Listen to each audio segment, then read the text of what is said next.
The notification sound was soft, almost gentle. A simple ping in the darkness of my bedroom at 2:47 a.m.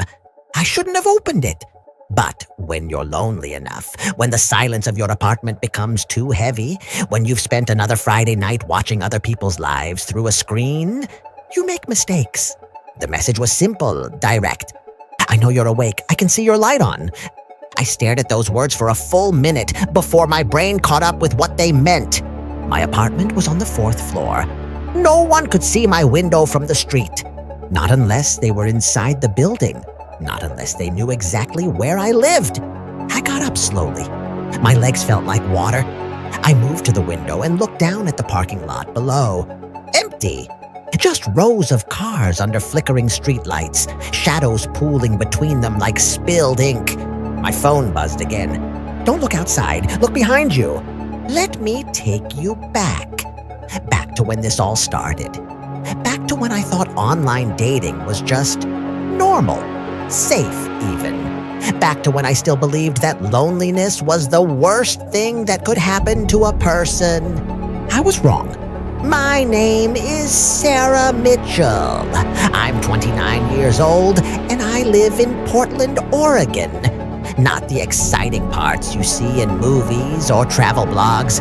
Not the hipster coffee shops and craft breweries everyone talks about. The quiet parts.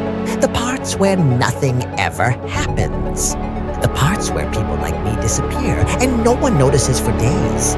I work from home as a freelance graphic designer, which sounds glamorous until you realize it means I can go entire weeks without having a real conversation with another human being.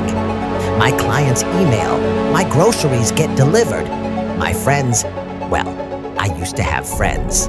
But people drift apart when you're always too tired, too busy, too anxious to leave your apartment. So I joined the app. Swipe Right, one of those dating platforms that promises to use algorithms and compatibility metrics to find your perfect match. As if love could be reduced to data points and questionnaires. I'd been on it for 6 months. 6 months of swiping through an endless parade of faces. Generic smiles that all look the same after a while. Gym selfies with flexed biceps. Men holding fish they just caught as if that proved something about their ability to provide. Group photos where you couldn't tell which one was actually the profile owner. Bios that said, just ask, or not good at describing myself, or the dreaded, here for a good time, not a long time. The digital wasteland of modern romance. I'd gone on exactly 3 dates in those 6 months. The first guy spent 2 hours talking about his ex-girlfriend. Every story, every anecdote somehow circled back to Jennifer and what Jennifer used to say and how Jennifer used to make him feel. I excused myself to the bathroom and climbed out the window. The second guy showed up 40 minutes late, smelling like whiskey, and asked if I'd ever considered an open relationship. On a first date, before we'd even ordered food. The third guy seemed normal, almost boring in his normalcy. We had a pleasant dinner. He walked me to my car, gave me a polite hug, then sent me 73 text messages over the next 2 days, each one growing progressively more aggressive as I failed to respond fast enough. After that, I'd almost deleted the app. Almost. But then I matched with Daniel. His profile was different from the beginning. Thoughtful, carefully curated, but not in a way that felt fake. He had pictures of himself at art galleries, standing in front of paintings I recognized. Reading in coffee shops, an actual book in his hands, not his phone. Hiking through forests that looked almost ethereal in the morning light, mist clinging to the trees behind him. His bio was short but intriguing. Looking for someone who understands that the best conversations happen after midnight. That silence can be comfortable. That being alone and being lonely are 2 different things. If you've ever felt more connected to a character in a book than to the people around you, we'll get along. I read it 3 times. Then I swiped right. We matched instantly, as if he'd been waiting. His first message came through seconds later. Sarah, that's a beautiful name. Classic, it suits you. Most guys opened with, hey, or what's up, or if they were feeling adventurous, a GIF. But Daniel, there was something deliberate about his approach. Something that made me feel seen. Thank you, I typed back. Your profile is really thoughtful. Most guys just post gym selfies. Most guys are boring, he replied. I saw you're a graphic designer. Do you create art or just manipulate other people's ideas? I laughed. It was a bold question, almost insulting if you took it the wrong way. But there was intelligence behind it. A desire to understand the difference between craft and creativity. Both, I guess, I wrote, depends on the client. Sometimes they know exactly what they want, and I'm just the hands that make it happen. Sometimes they give me freedom, and I get to actually create something meaningful. Which do you prefer? Creating, always, but meaningful doesn't pay as well as corporate. Story of every artist's life. We talked for hours that first night. The conversation flowed like water, natural, easy, effortless in a way that felt rare. He asked about my work. Really asked, not just making polite conversation before steering things toward his own life. He wanted to know about my process, my inspirations, the projects I'd hated, and the ones I'd loved. I asked about his job in software development. He worked for a cybersecurity firm, analyzing data patterns and protecting systems from threats. The way he described it made it sound like solving puzzles, like being a detective in the digital world. We talked about books. He loved Murakami and Cormac McCarthy, dark stuff, literary fiction that didn't apologize for being difficult. I admitted I was more of a thriller reader. Gillian Flynn, Ruth Ware, stories about ordinary people in extraordinary situations. Those are just as valid, he said. Sometimes the scariest monsters are the ones that look like us. We talked about music. He sent me a Spotify playlist he'd made. Indie stuff I'd never heard of. Haunting vocals over minimal instrumentation. The kind of music that makes you feel something deep in your chest that you can't quite name. I sent him one back. My late night playlist. The songs I listened to when I couldn't sleep. These are perfect, he said. You have great taste. When I finally looked at the clock, it was 3 a.m. We'd been talking for 5 hours. I should let you sleep, Daniel wrote. Probably, but I don't want to stop talking to you. Then don't. I'll be here when you wake up. Before you judge me for what comes next, before you shake your head and wonder how I could be so stupid, so naive, so blind to every red flag, hit subscribe and ring the bell. Here at Chills from Reality, every story leaves a mark, one you might not forget. And maybe, just maybe, my story will save you from making the same mistakes. We talked every day after that. Good morning texts when I woke up. Good night messages before I went to sleep. Throughout the day, little observations and thoughts, things that made him think of me. He'd send me pictures of book covers in stores. Have you read this one? I'd send him screenshots of designs I was working on. What do you think of this color palette? It felt intimate in a way that surprised me, like we were building something real through nothing but words and pixels. After a week, he sent me a voice note. I'd never heard his actual voice before. I pressed play. Hey Sarah, I know we've been texting a lot, but I wanted you to hear my voice, to know that I'm real, that this isn't just, I don't know, some digital fantasy. I really enjoy talking to you. You make me think, you make me laugh, and I'd really like to meet you.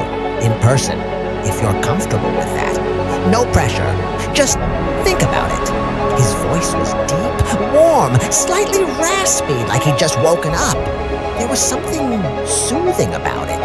Something that made my chest feel tight and loose at the same time. I listened to it 3 times. Then I recorded one back. Hi, this is weird. I hate the sound of my own voice. But yes, I'd like to meet you too. I'm comfortable with that. More than comfortable. I'm excited. After after 2 weeks of messaging, he suggested we meet. A quiet cafe downtown, public, safe during daylight hours. The Velvet Room. He'd been there before. Said it was cozy, unpretentious, the kind of place where you could talk for hours without feeling rushed. I said yes. We set a date, Saturday afternoon, 2 p.m. I spent the entire week leading up to it in a state of anxious anticipation. I changed my outfit 4 times, practiced conversation starters in the mirror, Googled first date tips like a teenager, even though I was nearly 30 years old. My roommate, Jessica, found the whole thing amusing. "You're acting like you've never been on a date before," she said, watching me try on my 5th different shirt. "I haven't been on a good date before," I corrected. "This one feels different." "They always do," she said, but she smiled. "Just be careful, okay? Meet him somewhere public. Keep your phone charged. Share your location with me." "I will, I promise. And if he gives you any weird vibes, just leave. Don't worry about being polite. Trust your gut." "I will," I said again. But here's the thing about intuition, about trusting your gut. Sometimes your gut is wrong. Sometimes it tells you everything is fine when it's not. Sometimes it tells you to trust someone who spent weeks learning exactly how to make you feel safe. Saturday arrived cold and bright. October in Portland. The air sharp enough to make your lungs ache. Leaves turning colors that seemed almost artificial in their intensity. That particular quality of autumn light that makes everything look like it's glowing from within. I arrived at the Velvet Moon 10 minutes early. Nervous habit.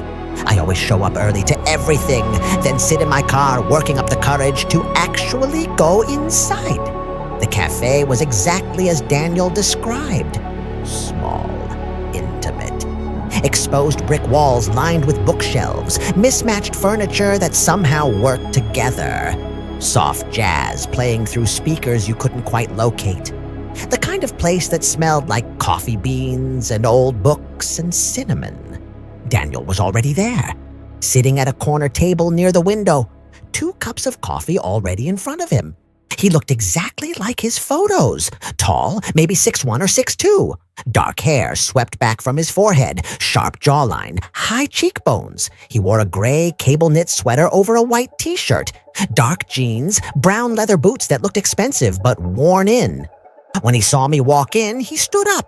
And when he smiled, I felt something loosen in my chest. Relief, maybe. Or maybe something else I couldn't name yet. Maybe the feeling of a trap closing that you don't recognize as a trap because it's been disguised as a door opening. "Sarah," he said, even though he clearly knew it was me. "Daniel, hi. You're even prettier in person." "I know. I know that line. I've heard it before. Every woman has heard it before. It's the kind of thing men say when they're trying too hard, when they think compliments are currency that can be exchanged for affection." But the way Daniel said it, there was something genuine there. Something that felt real in a world of carefully filtered selfies and rehearsed compliments. His eyes held mine when he said it. He didn't look away, didn't glance down at my body. Just maintained eye contact, like he was actually seeing me, not just assessing me. "Thank you," I managed. "You too. I mean, not prettier. But you look good, like your photos." He laughed. "That's a relief. I was worried I was catfishing you with old pictures." "How old?" "Like 6 months." I laughed too. The tension broke. He pulled out my chair for me, an old-fashioned gesture that should have felt awkward, but didn't. "I got you a coffee," he said. "Vanilla latte. I noticed you mentioned it was your favorite. But if you want something else..." "No, this is perfect, thank you." He remembered. That small detail from a conversation we'd had days ago. He'd actually paid attention. We talked for 3 hours.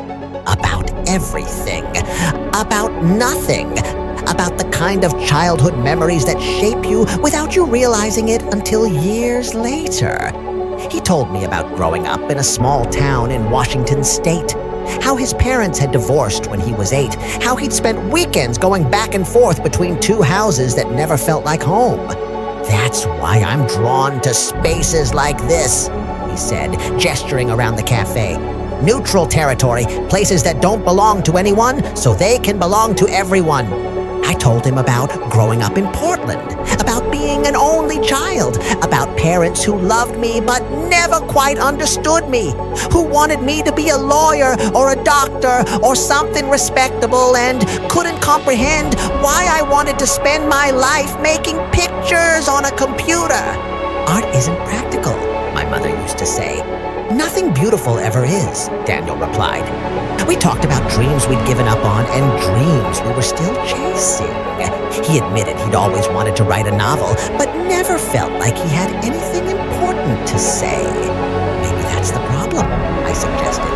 Maybe you're waiting for something important when you should just start with something true. He looked at me for a long moment. You're right. God, you're right. We talked about our worst dates. He told me about a woman who brought her mother along without mentioning it beforehand. I told him about the guy who'd climbed out the window of the bathroom while I was in the restroom, stuck with the bill for a meal he'd ordered but barely touched. People are the worst, Daniel said. Present company excluded? Present company especially included. I'm probably terrible, and you just don't know it yet. I'll be the judge of that. When the cafe started closing, neither of us wanted the night to end.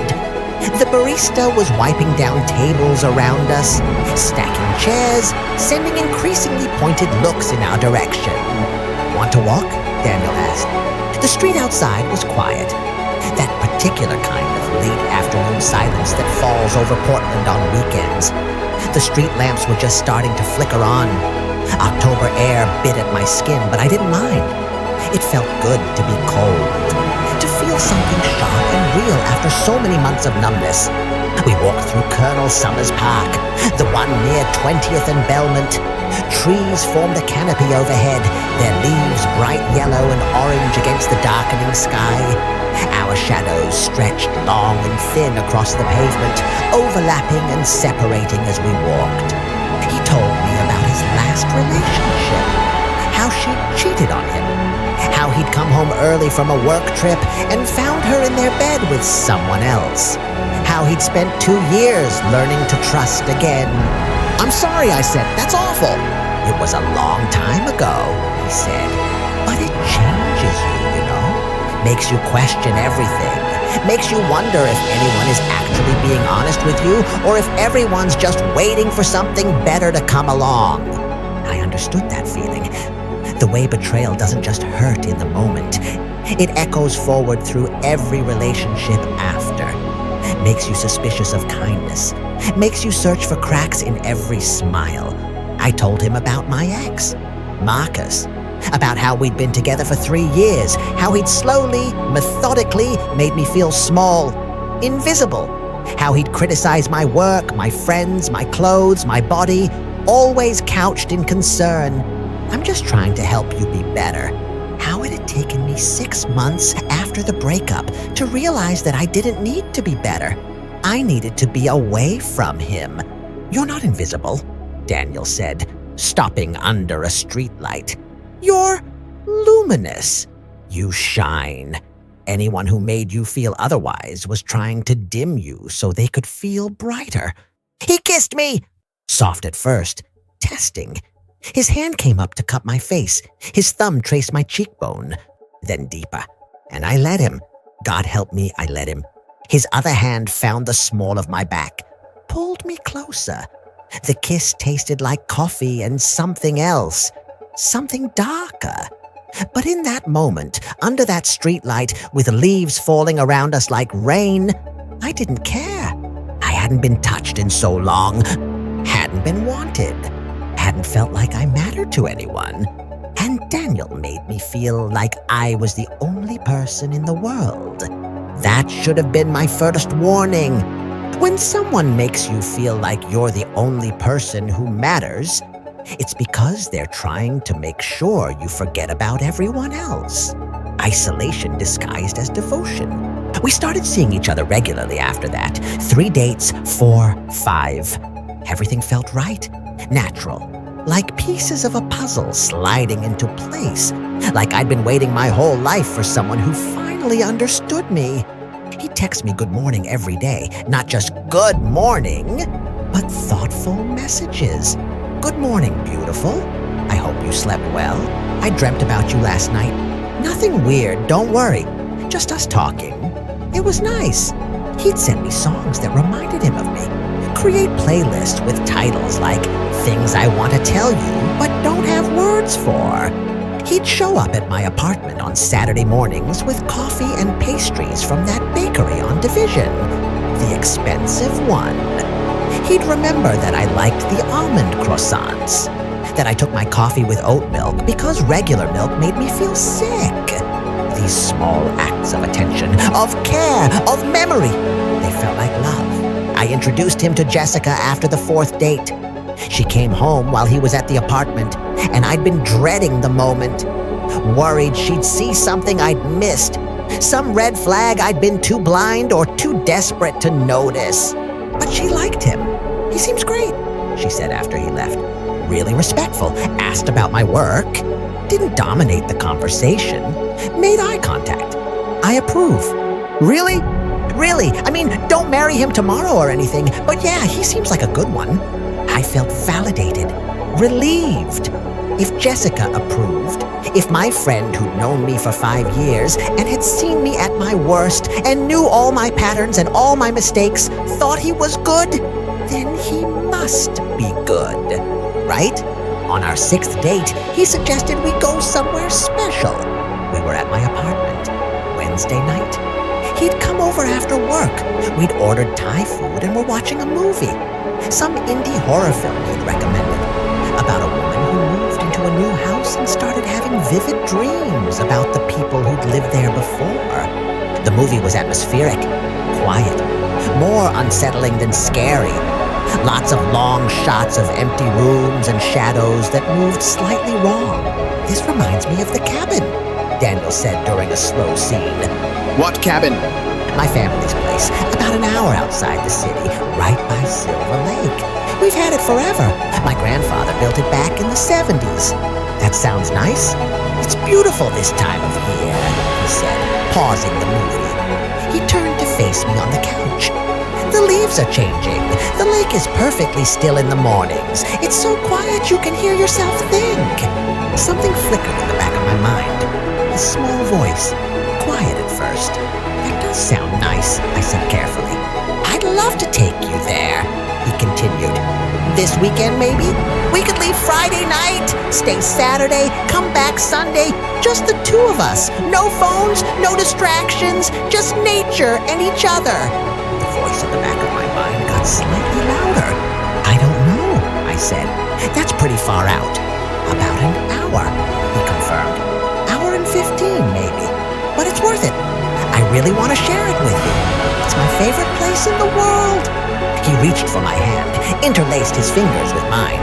I understand if you're not comfortable, he said. I know it's kind of a big step, being alone together somewhere remote, but I promise you're safe with me. And hey, if you're uncomfortable at any point, we can leave immediately. I'll drive you back myself. He squeezed my hand, warm, reassuring. Trust me. I looked into his eyes, those eyes that had seemed so kind for weeks now, that had looked at me like I mattered, like I was worth paying attention to. And I said yes. Okay, I heard myself say, let's do it. He smiled. Yeah, it sounds fun. It will be, I promise, just you and me in the wilderness. He kissed me, pulled me close. The movie kept playing behind us, forgotten. On screen, the woman in the house found photographs in the attic. Pictures of people who looked just like her, but we weren't watching anymore. I should have watched the end of that movie. I should have seen how it ended. We made plans for the weekend. I told Jessica I'd be gone Friday night through Sunday. She made me promise to text her when we got there and check in periodically. Share your location with me, she insisted. Jess, we're just going to a cabin. I know, but humor me. Share your location. I did. Pulled up Find My Friends and added her. The little icon showed me right there in our apartment. Safe, visible, connected. Thank you, she said. Not that I don't trust Daniel. I do. He seems great, but it's always smart to be careful. I know. You have pepper spray in your purse? Yes, Mom. And a full charge on your phone? I will by Friday. Good. She hugged me. Have fun. Be safe. Text me. I will. But when Friday came, I forgot to charge my portable battery. Small mistake. Normal mistake. The kind of thing everyone does. The kind of thing that changes everything. The drive started just before sunset. Daniel picked me up at 6. He'd borrowed his friend's truck because his car was too small for all the supplies he'd packed. Groceries for the weekend, firewood, extra blankets. It gets cold up there at night, he explained. But there's a fireplace. We'll be cozy. I climbed into the passenger seat. The truck smelled like pine air freshener and something else. Something chemical I couldn't identify, but I didn't think much of it. Borrowed vehicles always smell a little off. We drove out of Portland just as the sky started bleeding orange and purple. The sunset was spectacular. Violent shades of red and gold smeared across the horizon. Clouds lit from beneath like they were on fire. Beautiful, I said. Not as beautiful as you, Daniel replied. He reached over and took my hand. We drove for about 20 minutes, making small talk. He asked about my week, about a project I'd been working on. I told him about a difficult client who kept changing their mind about the design direction. He sympathized, told me about frustrations at his own work. Normal conversation. Safe conversation. Then we turned off Highway 26 onto a smaller road. Trees grew thicker on both sides. The sun dropped below the horizon and darkness came fast. That particular quality of rural darkness that city people forget exists. Absolute. Heavy. Like something you could touch. My phone buzzed. Text from Jessica. Have fun. Be safe. Text me when you get there. I sent back a heart emoji. That was the last message I sent. About 10 minutes later, I noticed my signal dropping. Bars disappearing one by one until I had nothing. Don't worry, Daniel said, noticing me checking my screen. It's spotty out here. Too many trees, not enough towers, but the cabin has Wi-Fi. You can text Jessica when we arrive. He smiled. I smiled back. But that small voice in the back of my mind that I'd been ignoring for weeks now, it was getting louder. We turned off the paved road onto gravel. The truck bounced over ruts and holes. Tree branches scraped against the windows on both sides. Reaching, grasping. The headlights cut through darkness that felt thick, oppressive, like we were driving through something solid. How much further? I asked. About 5 more minutes. But it was longer than that. 10 minutes. 15. The gravel road seemed to go on forever, winding deeper and deeper into the forest. I started to feel slightly nauseous, car sick from the bouncing, or maybe something else. Daniel, are you sure you know where we're going? Of course. I've been coming here since I was a kid. I could drive this road blind. Finally, the cabin appeared. Small, wooden, single story. A porch wrapped around the front. One window glowing with warm yellow light. Here we are, Daniel said, killing the engine. The silence that followed was absolute. No crickets, no birds, no wind, no distant sounds of cars or civilization. Just nothing. The kind of silence that presses against your eardrums, that makes you aware of your own heartbeat, your own breathing. It's quiet out here, I said. Too quiet. That's what I love about it, Daniel replied, unbuckling his seatbelt.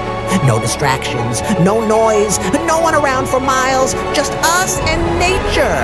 He got out of the truck. I sat there for a moment, hand on the door handle. That voice in my head that had been whispering was screaming now. Leave! Leave now! Something's wrong! This is wrong! But I didn't listen. I ignored every instinct that was trying to keep me alive. Because I'd spent 6 weeks learning to trust Daniel. 6 weeks of good morning texts and thoughtful conversations and songs that reminded him of me. 6 weeks of feeling seen and valued and wanted. You can't build that much trust and then throw it away because of a feeling. Can you? I opened the door and stepped out into the cold. The air smelled like pine and dead leaves and something else. Something underneath. Sour. Wrong. Come on, Daniel said cheerfully, grabbing bags from the truck bed. Let's get inside. I'll start a fire. The cabin was clean inside. Almost too clean. Minimalist furniture. A small kitchen with appliances that looked brand new. A fireplace with logs already stacked beside it. Perfectly arranged. Everything positioned with exact precision. Like it had been staged. Like it had been prepared. Make yourself comfortable, Daniel said, moving toward the kitchen. I'll get us some wine. Open a bottle I brought special. I set my bag down by the door. Kept my jacket on even though the cabin was warm. I moved to the window and looked out. The lake was there, black water stretching into darkness. The moon reflected on its surface, broken and shimmering. Trees pressed close on all sides, thick, impenetrable. No lights from other houses. No signs of civilization. Just wilderness in every direction. We really were alone. Daniel returned with 2 glasses of red wine. The glasses caught the lamplight. The liquid looked almost black. To us, he said, handing me one.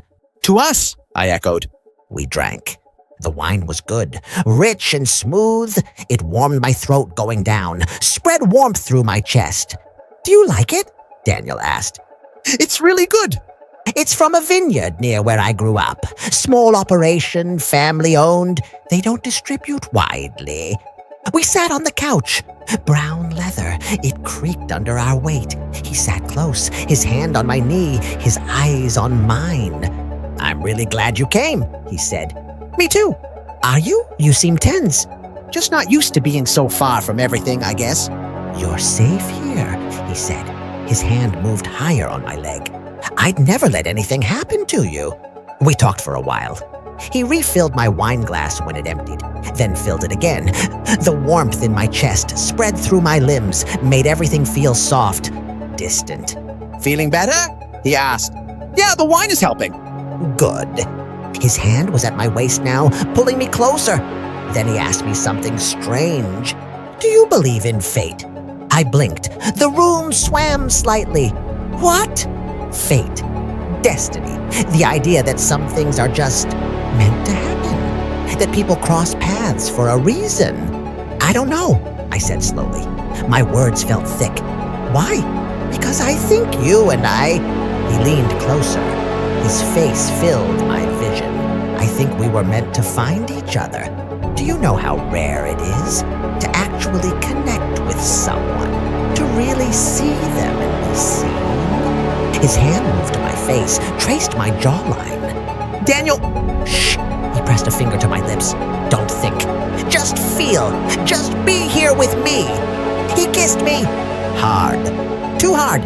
His other hand grabbed the back of my neck, held me in place. I tried to pull back. Hey, slow down. Why? His voice changed, sharper now, harder. We're alone out here. No one around for miles. No one to interrupt us. My heart started pounding, adrenaline cutting through the wine fog. I think I should go, I said, trying to stand. He stood too, faster. Blocked my path to the door. You're not going anywhere. Have you ever felt true fear? Not anxiety, not nervousness, not the flutter of butterflies before a first kiss or a job interview. Real fear, the kind that makes your body forget how to work, that turns your legs to water and your thoughts to static, that reduces you to pure animal instinct, fight or flight. Except I couldn't do either, because Daniel was between me and the door, and I was alone with him in the wilderness. Sit down, he said calmly. Daniel, this isn't funny. Sit down! The command in his voice, the sudden shift from gentle boyfriend to something else entirely. It paralyzed me. I sat. He walked to the window and closed the curtains. All of them, one by one, methodically. The cabin grew darker with each pull of fabric. By the time he finished, the only light came from a single lamp in the corner. You know, he he said conversationally, turning to face me. I've been planning this for a while now, since the first night we matched, actually. My throat closed up. What are you talking about? Don't play dumb. It's insulting to both of us. He moved closer. I'm very good at this. At reading people. At finding the right ones. At making them feel safe. At making them trust me. He crouched in front of me, eye level. Your profile made it easy. Looking for someone genuine. Tired of games. Ready for something real. You were practically begging for someone like me. The room tilted. 7 women, he continued. Before you. 7 women who came to this cabin. 7 women who thought they'd found something real. 7 women who trusted me. My mouth was dry. Words wouldn't come. What? I managed. What did you do to them? He smiled. Really smiled. The mask dropped completely. What was underneath was empty. What do you think? I don't remember making the decision to run. My body just moved. 1 second, I was frozen on the couch. The next, I was on my feet, grabbing my purse, bolting for the door. My fingers fumbled with the lock. It was one of those old-fashioned bolt locks. My hands shook so hard I could barely grip it. Behind me, I heard Daniel laugh. Not a cruel laugh. Worse, an amused laugh. Like this was fun for him. Go ahead, he said calmly. Run. I like it better when they run. It's more exciting that way. I got the door open. Cold air hit my face. I ran. The forest swallowed me immediately. Trees everywhere. Branches whipping my face. Roots trying to trip me. I ran blindly into the darkness, lungs burning, heart trying to escape my chest. I had no idea where I was going. No idea which direction led back to civilization. But I ran anyway. Behind me I could hear him, following, but not running. Walking? Calm, patient, like he'd done this before, like he knew exactly how it would end. His footsteps crunched through dead leaves, steady, unhurried. He whistled softly as he walked, some tune I didn't recognize. I ran until my legs gave out, collapsed behind a thick tree, pressing my back against the rough bark. I covered my mouth with both hands, trying to quiet my breathing. My lungs screamed, my throat burned. I tasted copper. Silence. Then footsteps. Crunching closer. Closer! Sarah! Daniel called out, his voice sing-song, mocking. Come out, wherever you are! You're only making this harder on yourself! I squeezed my eyes shut. Please, please, please! The footsteps stopped, right on the other side of my tree. I could hear his breathing. I can hear your heartbeat, he whispered. I bolted again. Deeper into the forest, branches tearing at my clothes. My ankle twisted on something, and white-hot pain shot up my leg, but I kept running. Had to keep running. Ahead, through the trees, I saw light. A house. Oh God, a house. Salvation. I ran toward it, ignoring the pain in my ankle, ignoring everything except that light. Help! I screamed. Please, someone help me! The porch light flickered on. The door opened. An elderly woman stood there, silhouetted against the warm light from inside. Gray hair, floral dress. She looked like someone's grandmother.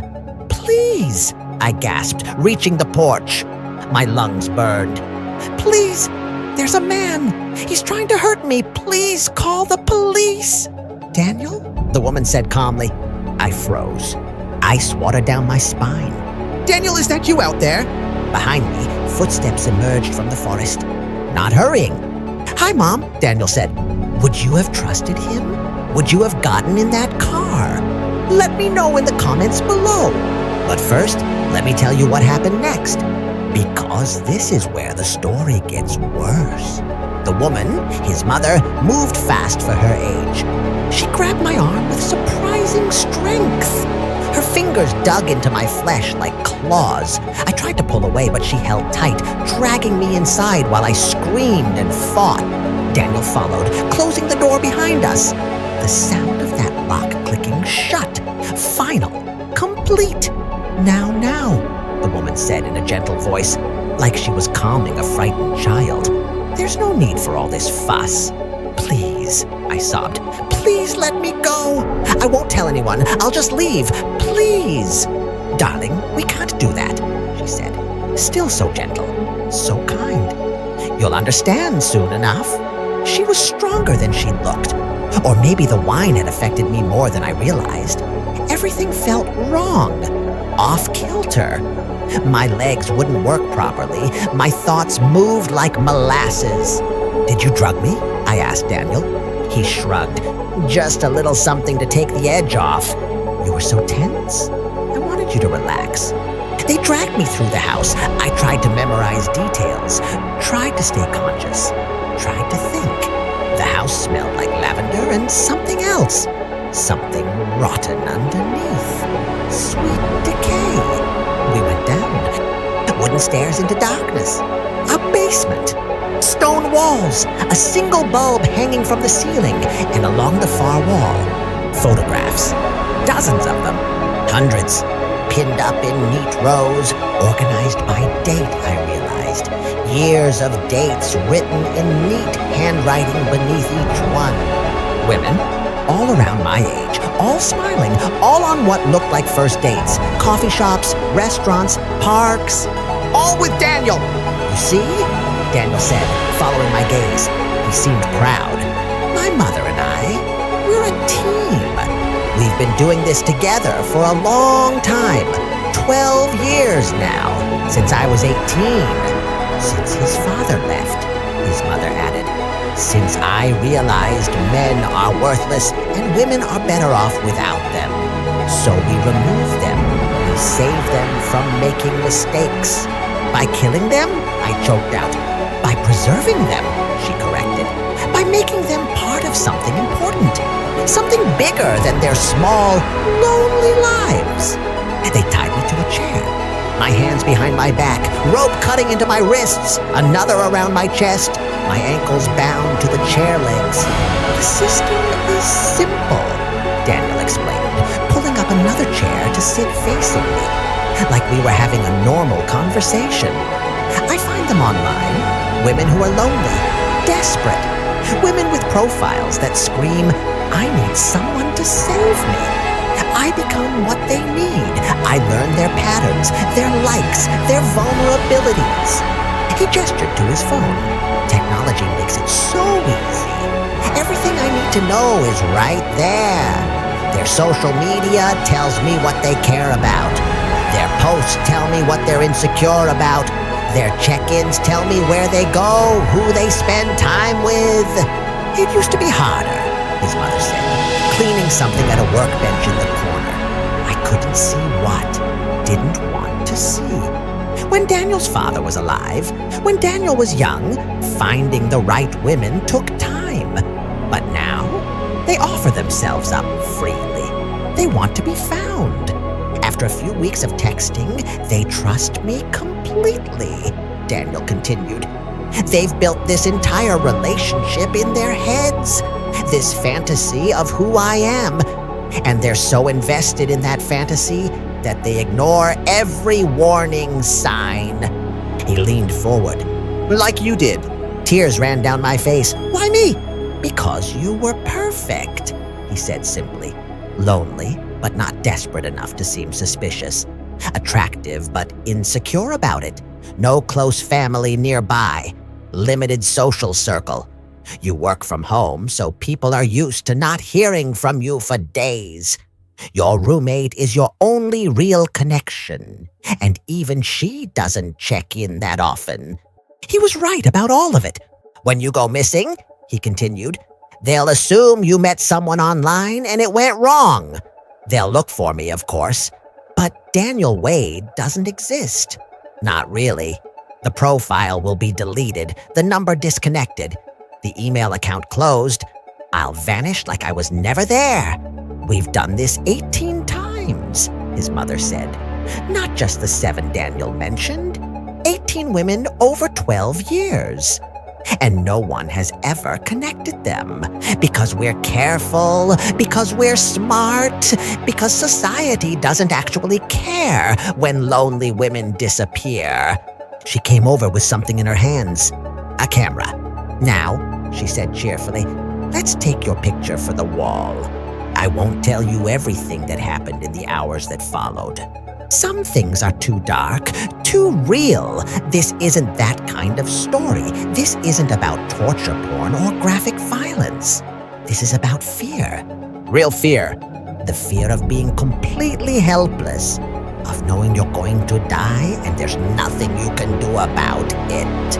But I will tell you this, they made mistakes. Because the thing about people who get away with something for years is that they become overconfident. They start to believe they're smarter than everyone else, that they're invincible. Daniel's first mistake was assuming I hadn't told anyone where I was going. Yes, I'd told Jessica, but I'd also mentioned it to a client in an email earlier that week, casually. I'll have your revisions Monday, heading out of town this weekend with my boyfriend. Daniel's second mistake was assuming my location sharing would stop working once my phone died. But I had my Apple Watch on, linked to my phone, and even with my phone dead, the watch kept transmitting my location for another 4 hours. His third mistake was his mother, because while he was methodical and careful, she was theatrical. She couldn't help herself. She wanted to talk, to explain, to share their accomplishments with someone who could appreciate them. She told me about the others, about where they were buried, about how they'd chosen the locations. There's a pattern, she said proudly. If you look at a map and connect all the burial sites, it forms a shape. Can you guess what shape? I couldn't speak, just shook my head. A heart, she said. We're creating a heart across the forest. Isn't that poetic? All these women looking for love, and they become love. Eternal, preserved.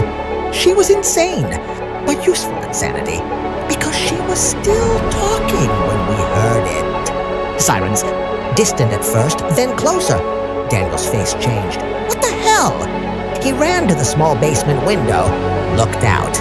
Police, he said. How did they? The girl, his mother said. She must have. I deleted her location sharing. I watched her do it. Then how? They argued while I sat there, shaking, crying, praying. The sirens got louder. Tires on gravel. Doors slamming. Police, we have a warrant! Daniel looked at me, then at his mother. Basement, she said. The hidden room, we can... There's no time. Then we run. But they didn't run. Because when the police kicked in the door upstairs, when they came down those basement stairs with guns drawn and flashlights cutting through the darkness, when they found me tied to that chair surrounded by photographs of dead women, Daniel and his mother just stood there, looking almost relieved. Finally, his mother said, someone who understands. I spent 3 days in the hospital. Dehydration, rope burns, sprained ankle, mild overdose from whatever Daniel had put in my wine. Severe psychological trauma. Jessica never left my side. I knew something was wrong, she said, holding my hand. When you didn't text me, when I saw your location stopped moving but you weren't answering, I called the police. I made them take it seriously. I wouldn't let them brush me off with, wait 24 hours bullshit. Thank you, I whispered. I'm so sorry, she said. I should have trusted my gut. I should have. You saved my life. The police investigation uncovered everything. 18 women. 18 graves scattered across the forest in a pattern that, when connected on a map, really did form a heart. Some of the bodies had been there for years. Some were recent. All of them had met Daniel online. All of them had trusted him. All of them had gone willingly to that cabin. The story made national news. Dating app serial killer caught. Mother-son murder team. Online dating horror. For 3 weeks, my face was everywhere. Survivor, victim, lucky. I didn't feel lucky. The trial took 8 months to begin and 6 weeks to conclude. Daniel was sentenced to life without parole, multiple counts of first-degree murder, kidnapping, assault. His mother got the same. They showed no remorse during the trial, seemed confused that people were upset. like they genuinely couldn't understand why what they'd done was wrong. We were saving them, Daniel's mother insisted during her testimony, from loneliness, from pain, from lives that would have been meaningless. The jury deliberated for 3 hours, guilty on all counts. I attended every day of the trial, sat in the front row, made Daniel look at me, made him see the one who got away, the one who broke his pattern. On the final day, after the sentencing, he looked directly at me, and he smiled. I'm in therapy now, 3 times a week. PTSD, anxiety, depression, night terrors. I deleted all dating apps, all social media. I moved out of Portland, changed my phone number, changed my email, dyed my hair from blonde to dark brown, lost 20 pounds from stress and not eating. I don't leave my apartment much anymore. I work remotely, order groceries for delivery, have everything I need brought to me. Jessica moved with me, says she's not leaving me alone, not ever. She sleeps on my couch most nights because I can't handle being by myself in the dark. But here's the thing about trauma. It follows you. Even now, 2 years later, I can't sleep with the lights off. I can't go on dates. Hell, I can't even have a normal conversation with a stranger without my hands shaking and my heart racing. I see his face everywhere, in crowds, in mirrors, in my dreams. And sometimes, late at night, when my apartment is quiet and the medication starts to wear off, I still hear his voice. I can hear your heartbeat. The cabin was demolished, burned to the ground by the county. Too much evidence, too much death. No one wanted to preserve it. The property was seized, eventually sold. Some tech entrepreneur from California bought it. Plans to build a retreat center. Probably has no idea what happened there. Or maybe he does and doesn't care. Money erases history, but the forest remembers. People who live in the area say you can still hear things at night.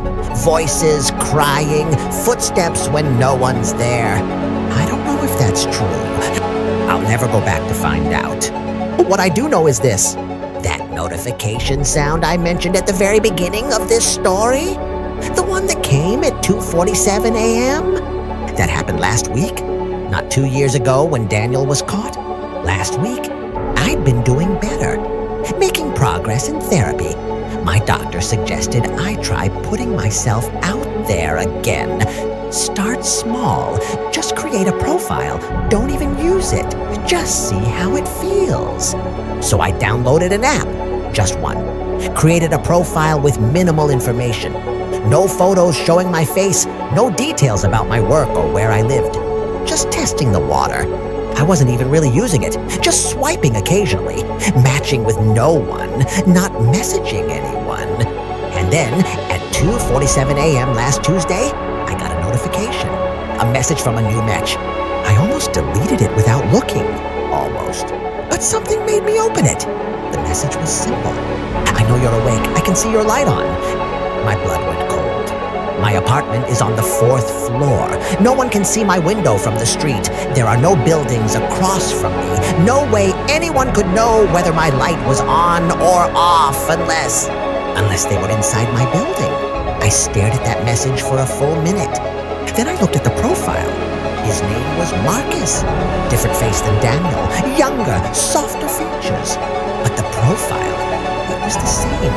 Art galleries, coffee shops, hiking through forests that looked ethereal in the morning light. And the bio, word for word identical to Daniel's. Looking for someone who understands that the best conversations happen after midnight. That silence can be comfortable. That being alone and being lonely are 2 different things. My hands shook so hard I dropped my phone. I called Detective Morrison, the one who found me in that basement, the one who'd promised me they got everyone involved, the one who testified at the trial. He answered on the 3rd ring, groggy. Sarah, it's 3 in the morning. What's wrong? I told him about the message, about the profile, about the identical bio. Send me a screenshot, he said, suddenly awake. Right now. I did. I heard typing on his end. Jesus Christ, he muttered. What? The account was created from an internet cafe in Seattle about 3 hours ago. Hold on. More typing. I'm putting security footage from the cafe's system. They keep cameras on all their computers. Give me a second. Silence. Then, oh God. What did you find? Sarah, I need you to listen to me very carefully. Lock your doors. Lock your windows. Don't open them for anyone. I'm sending units to your location right now. Detective, what did you see? The person who created that profile? Sarah, it's a kid. Looks about 16. White male. Dark hoodie. I don't understand. When he paid, the camera caught his credit card. I ran it through the system. And? The card is registered to Marcus Wade, Daniel's younger brother. The room tilted.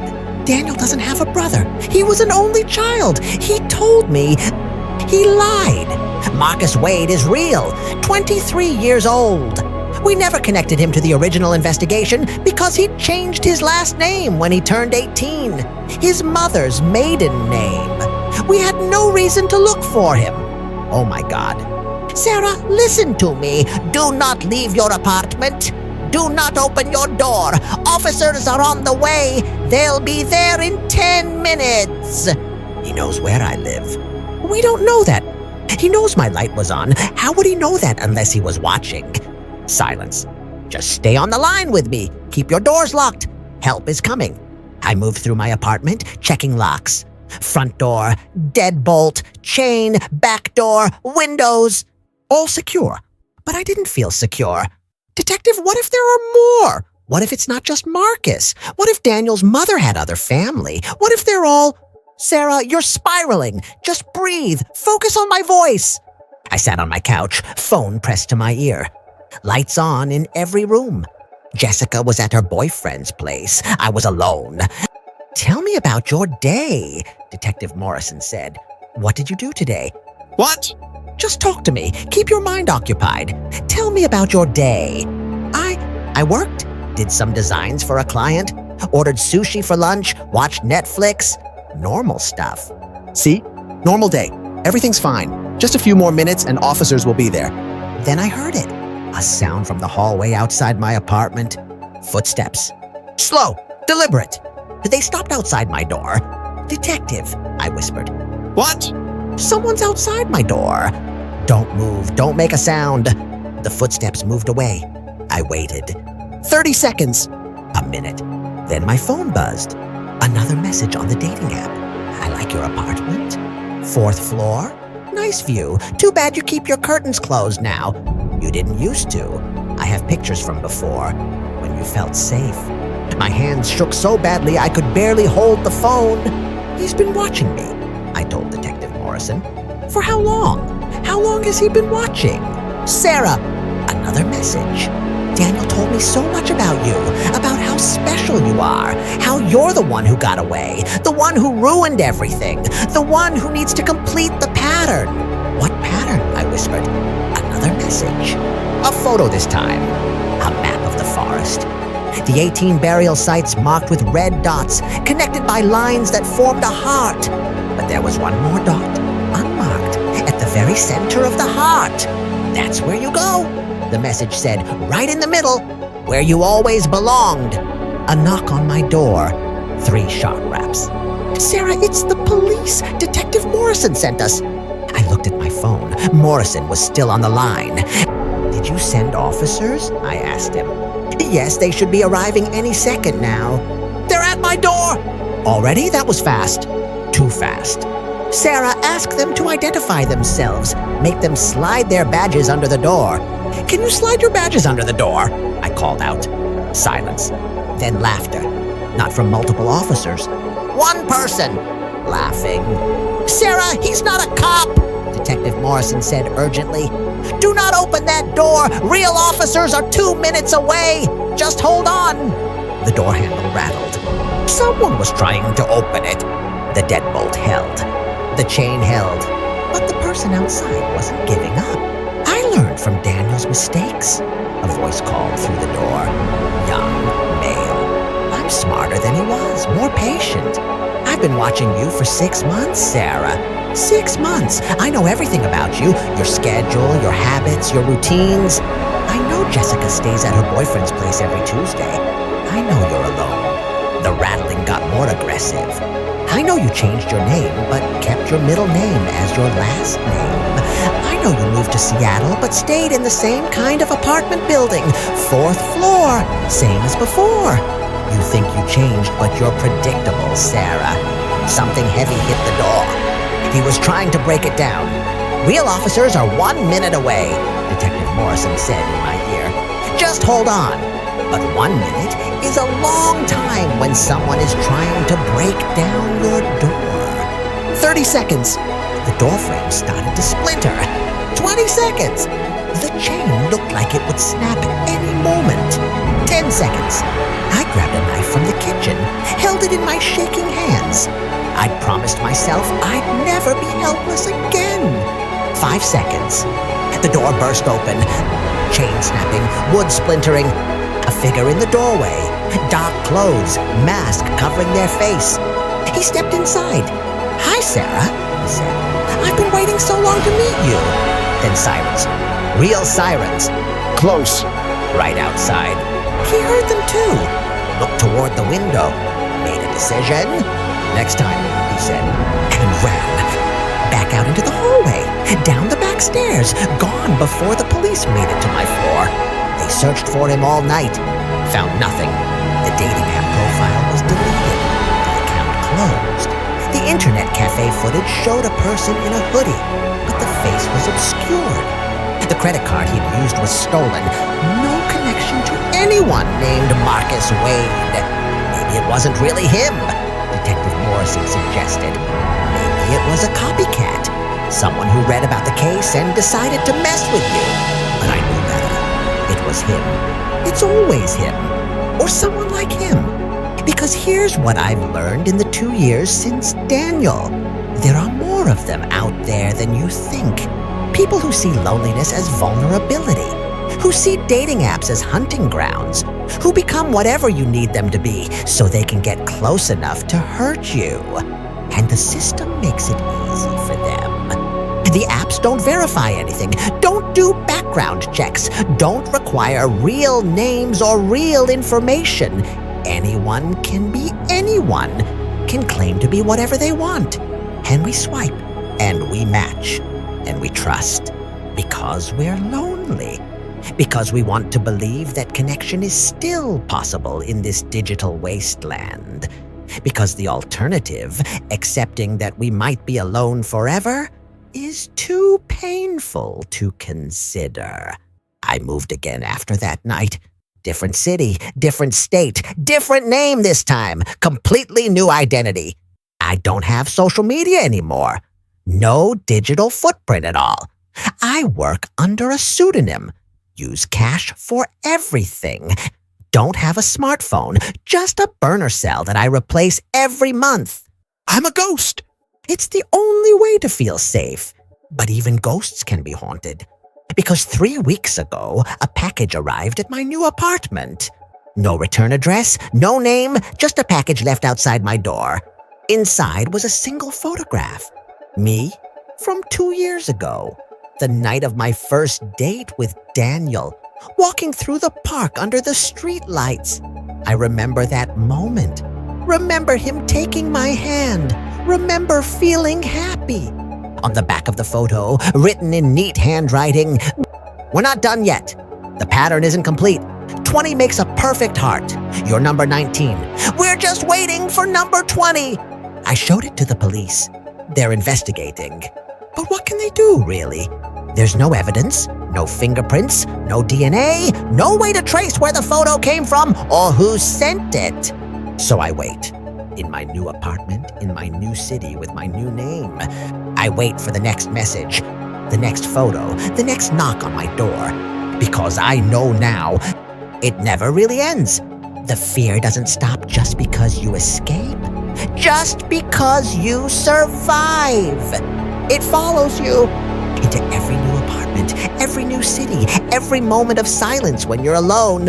It becomes part of you, and you learn to live with it. Or you don't live at all. Daniel was right about one thing. People Lonely people looking for connection, people desperate enough to swipe through strangers hoping one of them might be real. We make ourselves easy targets. We want to believe so badly that someone out there will see us, will value us, will make us feel less alone. And there are people who know that, who exploit that, who build elaborate traps out of good morning texts and thoughtful questions and songs that remind them of you. And we walk right in. Every time. Because the alternative is giving up on love entirely. And what kind of life is that? So what do you do? How do you protect yourself in a world where anyone can be anyone? Where the person who seems perfect might be practicing perfection? Where every swipe might lead to your last date? I don't have a good answer. I can tell you what I've learned. Share your location, always, with multiple people. Tell someone where you're going, every time, even if it seems paranoid. Meet in public places, multiple times, no matter how trustworthy they seem. Listen to your instincts. That small voice that says something's wrong, listen to it. Check their social media, not just their dating profile. Look for connections, friends, history. Real people have real lives online. Video chat before meeting. Make sure they're who they claim to be. Don't go anywhere isolated until you've known them for months. Not weeks, months. And maybe most importantly, remember that being alone is better than being dead. Loneliness is painful. It aches. It makes you feel incomplete. But it won't kill you. The person promising to cure your loneliness might. The cabin was demolished, but the forest remembers. Daniel and his mother are in prison, but others are still out there. Marcus, or whoever sent those messages, is still looking for me.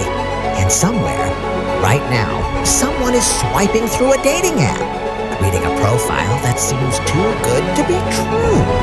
Matching with someone who says all the right things. Planning to meet someone they think they know. Someone who's been practicing how to make them feel safe. And I can't warn them. I can't stop it. All I can do is tell you my story. And hope you'll be more careful than I was. Hope you'll listen to that small voice when it tells you something's wrong. Hope you'll choose safety over romance. Hope you'll choose loneliness over danger. Because here's the truth no one wants to hear. Not everyone looking for love online is actually looking for love. Some of them are looking for something else entirely. And by the time you realize what they really want, it's too late to run. If this story made your heart race, if it made you think twice about that next swipe, hit that like button and subscribe. Because here at Chills from Reality, the fear doesn't end when the story does. Would you have gotten in that car? Would you have trusted those eyes? Would you have gone to that cabin? Let me know in the comments below. And maybe think twice before swiping right. Check the profile carefully. Ask questions. Trust your instincts. Because online, anyone can be anyone. The photos can be real, and the person can still be fake. The conversations can feel genuine, and the intentions can still be deadly. And the monsters? They're very, very good at pretending to be human. They've had years of practice, years of perfecting their approach, years of learning exactly what lonely people want to hear. Daniel is in prison, but Marcus is out there, and there are others. There are always others. Stay safe out there. Lock your doors. Share your location. Tell someone where you're going. And if something feels wrong, if that small voice in the back of your mind starts whispering, listen to it. Please, listen to it. Before it's too late. The last message I received was yesterday. From a new account. New name, new photo. But the bio was the same.